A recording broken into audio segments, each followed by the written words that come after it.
Hello guys, কেমন আছো তোমরা? তো আমার ফোনে রিচার্জ না থাকায় দুদিন যাবত ভিডিও দেওয়া হয়নি। তো ভাবলাম যে ছাদে যাই, ভিডিও দিই। তো দেখো আজকে তো বৃষ্টি, পুরো আকাশটা মেঘলা হয়ে আছে, বুঝতে পারছো হয়তো দেখে। একটু আগে বৃষ্টি হলো, মানে খুব একটা বৃষ্টি হয়নি, ঝিরিঝিরি হয়েছে বৃষ্টি। তো আবহাওয়াটা বেশ ভালো, সকাল থেকে ঘুম ধরেছিল, পুরো এখন এরকম যাচ্ছে একটু গরম। দেখো এখন মেঘ উঠে আছে, নিশ্চয়ই বৃষ্টি হবে। তো দেখো আমার ছাদের ফুলগুলো এখন ফুটে আছে, দেখছি আজকে অন্যদিন ফুটে থাকে না, তো আজকে দেখছি হালকা ফুটে আছে। দেখতে তোমাদের সঙ্গে শেয়ার করছি আমার ফুলগুলো ফুটে থাকলে কেমন লাগে। খুব একটা ফুটে নেই, একটাতে ফুটে আছে, এগুলো কাল ধরবে, কুড়িয়ে এসছে। আর তোমাদের সঙ্গে তো শেয়ার করেছিলাম যে ড্রাগন গাছের এগুলো কেটে দিয়েছিলাম। তো দেখো এখান থেকে একটা বেরিয়েছে ডাল মতো, এই উপরেরটাও কেটে দিয়েছিলাম।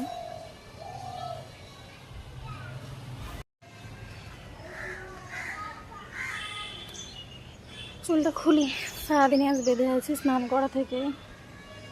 সকালবেলাতে অনেক কাপড় ছিল, স্কুল থাকার কারণে তো আর কাচতে পারি না। তখন স্কুল ছুটি, কারণ 5-6 ডেজ অফ এক্সাম হচ্ছে, ছুটি পেয়েছি বেশ কয়েকদিন, 10-12 দিন মতো। তো সেদিকে কাজে লাগিয়ে কাপড়গুলো কেচেছি। তার মানে সকাল টিউশন ছিল, সে ছুটি দিয়ে দিয়েছে। তো টিউশন ছুটি দিয়েছে, ভালো কথা। টিউশন থাকলে কিন্তু আবার তাড়াতাড়ি ঘুম ভাঙে না, কিন্তু আজকে যেহেতু টিউশন ছিল না, তাই তাড়াতাড়ি ঘুমটা ভেঙে গেছে।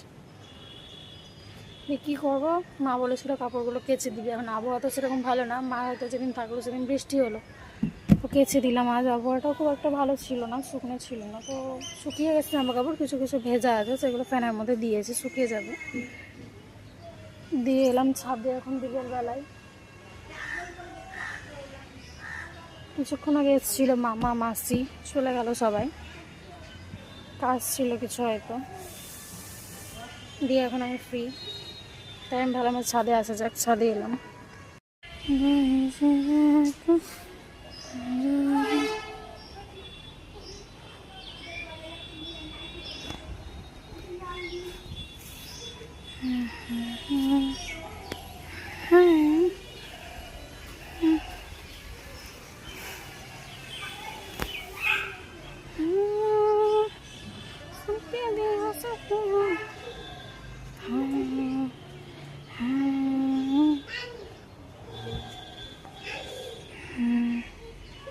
অনেকদিন পর যেহেতু ছাদে এসেছি, খুব একটা খেয়াল করিনি। তো দেখছি আমাদের বেদানা গাছে, আগেও তোমাদের সঙ্গে শেয়ার করেছি, দুটো ফুল এসেছিল।